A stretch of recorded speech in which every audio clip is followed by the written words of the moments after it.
नमस्कार दोस्तों, फोटो देखकर आप समझ ही गए होंगे कि कुछ तो बड़ी हलचल हुई है। आज के इस वीडियो में हम चर्चा करने वाले हैं कि जैसे ही असम में स्पेशल इंटेंसिव रिवीजन यानी कि एसआईआर की शुरुआत हुई है, उसके बाद में असम में राजनीतिक स्तर पर किस प्रकार से लड़ाइयां शुरू हो चुकी है।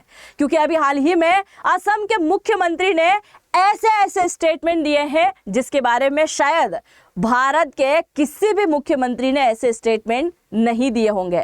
साथ ही इनके स्टेटमेंट की बौखलाहट के चलते हो सकता है कि जल्द ही असम के अंदर रहने वाले घुसपैठिए अपना बोरा बिस्तर बांधकर वापस अपने वतन यानी कि बांग्लादेश की तरफ लौटने पर मजबूर हो जाए।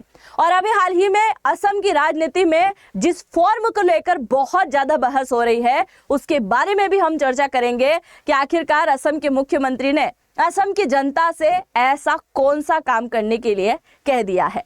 शुरुआत करते हैं आज के इस वीडियो की। मेरा नाम है अंजलि और मैं आप सभी का स्वागत करती हूं एग्जाम नारी के यूट्यूब प्लेटफॉर्म पर। हम यहाँ पर बात असम की कर रहे हैं, इसीलिए असम का मैप आप देख लीजिए। भारत के पूर्वोत्तर राज्य में ये स्थित है। और अगर हम बात करें तो हमारे एक और पड़ोसी देश बांग्लादेश के साथ में इसकी सीधी सीमा साझा होती है। और इसी वजह से कई सारे बांग्लादेशी घुसपैठिए आज असम के अंदर नजर आते हैं, जिसकी वजह से असम की डेमोग्राफी लगातार चेंज हो रही है, जिसे लेकर कई बार असम के सीएम ने भी स्टेटमेंट दिया है। अगर हम पहले स्टेटमेंट की बात करें तो असम के मुख्यमंत्री बोलते हैं कि हमें एक साथ मिलकर 30 साल के लिए ध्रुवीकरण की राजनीति करना होगा। एक ऐसी राजनीति जो केवल हिंदू मुस्लिम पर आधारित ना हो, बल्कि असमिया और बांग्लादेशी मियां पर आधारित हो। और इसी वजह से ये बांग्लादेशी घुसपैठिए यहां से भागने को मजबूर हो जाएगी, क्योंकि अब राजनीति असम नहीं बल्कि असम की जनता करने वाली है। यह इनकी तरफ से दिया गया स्टेटमेंट है। दूसरा, अब तक का सबसे बड़ा बवाल मचाने वाला स्टेटमेंट है, जो कि अब तक कई बार सोशल मीडिया पर चर्चा का विषय बन चुका है। असम के मुख्यमंत्री ने कौन से इंटरव्यू में कहा, कौन से पत्रकारिता में कहा, इसकी कोई अभी तक पुष्टि नहीं हो पाई है, पर लगातार ये सोशल मीडिया पर वायरल है। इनकी तरफ से एक स्टेटमेंट आता है कि मियां मुसलमानों को जैसे परेशान कर सकते हो वैसे करो। अगर रिक्शा वाला है और वो आपसे 5 रुपए मांग रहा है तो उसकी जगह 4 दो, हम आपके साथ में खड़े हैं।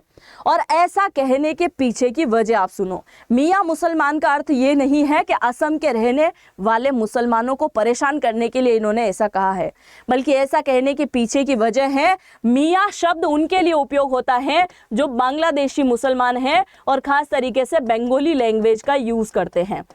इसलिए असम के मुख्यमंत्री ने मियां मुसलमान शब्द का यहां पर प्रयोग किया है। असम के सीएम का कहना है कि आप खुद ब खुद इतना ज्यादा उनको परेशान कर दो कि वो असम छोड़ने पर मजबूर हो जाए। वो आपका रोजगार छीन कर बैठे हुए हैं, सस्ते दामों पर काम करने के लिए रेडी है और इस वजह से असम के अंदर कई प्रकार की बेरोजगारी है। और अगर इन लोगों को ऐसा बुरी तरीके से परेशान किया जाएगा तो जल्द ही ये क्या करेंगे, असम से बोरिया बिस्तर उठाकर भागने की तैयारी कर लेंगे। अब देखिए, अब तीसरा पॉइंट यहां पर आता है जो कि है एसआईआर को लेकर। असम के मुख्यमंत्री ने अभी हाल ही में एक और स्टेटमेंट दिया कि हमारे यहां यानी कि असम के यहां नवंबर 2025 से एसआईआर की शुरुआत हुई।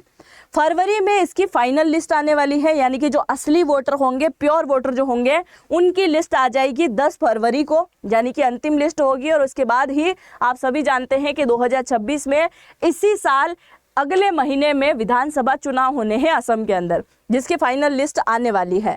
अब असम के मुख्यमंत्री ने कहा कि एसआईआर जैसे जैसे पूरा होगा और लास्ट प्रक्रिया यानी कि लास्ट स्टेज तक पहुंचेगा तो असम के अंदर कम से कम 4 से 5 लाख लोगों का नाम वोटर लिस्ट से पूरी तरीके से हट जाएगा, क्योंकि उसके अंदर कई प्रकार के घुसपैठिए शामिल हैं। कई ऐसे व्यक्ति जिनकी मौत हो गई है फिर भी उनके नाम पर वोट डलते आ रहा है। कई फर्जी वोटर्स भी सामने आने वाले हैं और कई नए वोटर्स भी यहाँ पर जुड़ने वाले हैं एसआईआर प्रक्रिया के दौरान। इनकी तरफ से स्टेटमेंट आता है। अब यहाँ पर जो मैंने शुरुआत में बोला था ना कि असम के मुख्यमंत्री ने एक फॉर्म भरने को कहा है असम की जनता से। अब जरा इस फॉर्म के बारे में आप सुनिए। ये जो आपको फॉर्म दिखाई दे रहा है, ये फॉर्म अभी हाल ही में चुनाव आयोग की तरफ से जारी किया गया और इस फॉर्म को कहा गया है फॉर्म 7। अब इस फॉर्म 7 को भरने के लिए क्यों कहा है, इससे जानने से पहले इस फॉर्म के बारे में आप थोड़ा सा जानो। चुनाव आयोग ने एसआईआर के दौरान फॉर्म 7 को निकाला, जिसके अंदर कहा कि अगर आपको पता है कि सामने वाला वोटर फर्जी है।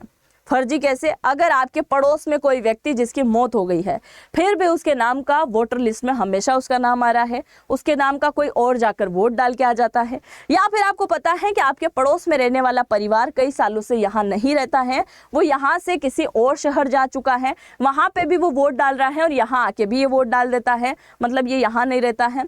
तीसरा, हो सकता है कोई फर्जी वोटर्स हो, बांग्लादेशी हो, जो कि आपके पास में आकर रह रहा हो और अभी एसआईआर के डर की वजह से वो भग चुका है, फिर भी वोटर लिस्ट में उसका नाम यहां पर दिखाई दे रहा है। इस प्रकार का अगर कारनामा आपको दिखाई दे रहा है तो इनकी तरफ से कहा गया है कि हमारे बीजेपी के जितने भी सपोर्टर्स हैं, किसने कहा? असम के सीएम ने कहा कि जितने भी बीजेपी के समर्थक हैं, मैं खास तरीके से उनसे आग्रह करूंगा कि आप इस फॉर्म 7 को भर दो। आपके आसपास अगर कोई भी ऐसा व्यक्ति आपको नजर आ रहा है जो फर्जी है, तो अगर आप इस फॉर्म को भरोगे तो यहाँ से उन लोगों का नाम पूरी तरीके से हट जाएगा। और ऐसे जैसे ही इन्होंने कहा, अब तक तकरीबन 7 से लेकर 9 लाख लोगों ने फॉर्म भर दिया है, जिसकी वजह से कई सारे लोगों का नाम जो है वोटर लिस्ट से बाहर दिखाई दे रहा है। और इसी बात को लेकर यहाँ पर कांग्रेस और बीजेपी की राजनीति शुरू हो जाती है।